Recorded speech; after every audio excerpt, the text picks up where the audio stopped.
UP में लोकसभा चुनाव के 7वें और अंतिम चरण की 13 सीटों पर विपक्ष पूरे दमखम के साथ चुनाव मैदान में है। प्रचार के मामले में भी विपक्षी नेता सत्ता पक्ष से किसी भी मायने में पीछे नहीं दिख रहे हैं। रैलियां और रोड शो लगातार करते नजर आए हैं। विपक्ष की इस हारतोड़ मेहनत के पीछे 2009 के नतीजों से जोड़कर देखा जा रहा है। वर्ष 2009 के चुनाव में भाजपा अथवा नरेंद्र मोदी नाम की कोई हवा और आंधी नहीं थी। तब इस चरण की 13 में से 10 सीटें विपक्ष ने जीती थीं। वर्ष 2009 के चुनाव में पूर्वांचल की इन सीटों पर विपक्ष खासकर सपा, बसपा और कांग्रेस का दबदबा था। उस चुनाव में इस चरण की 5 सीटें सपा, 3 सीटें बसपा और 2 सीटें कांग्रेस के खाते में गई थीं।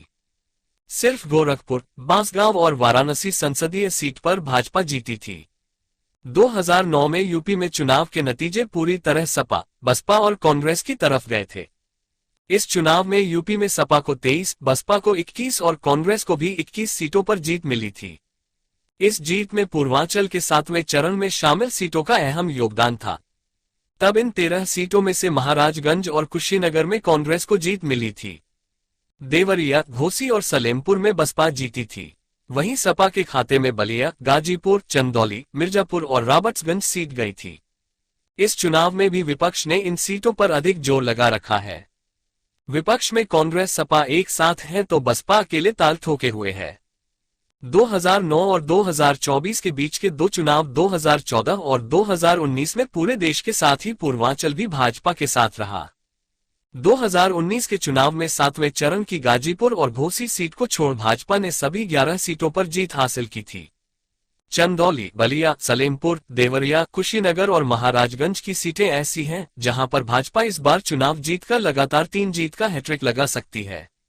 जीत की हैट्रिक का रिकॉर्ड मिर्जापुर सीट पर भाजपा सहयोगी अपना दल सोनेलाल भी बना सकता है। 2 जीत के बाद अनुप्रिया पटेल फिर से यहां से अद-एस की प्रत्याशी हैं। रॉबर्ट्सगंज सीट पर 2014 में भाजपा और 2019 में भाजपा सहयोगी अद-एस को जीत मिली थी। इस सीट पर जीत होने की स्थिति में यहां एनडीए की तीसरी जीत कहा जा सकता है। ताजा तरीन खबरों को जानने के लिए अभी टाइप करें दिव्य दिल्ली न्यूज। नीचे दिए गए सब्सक्राइब बटन को दबाएं और नोटिफिकेशन के लिए दिए गए बेल आइकन को क्लिक करें। हमारे वीडियोस को लाइक, शेयर और कमेंट करना ना भूलें।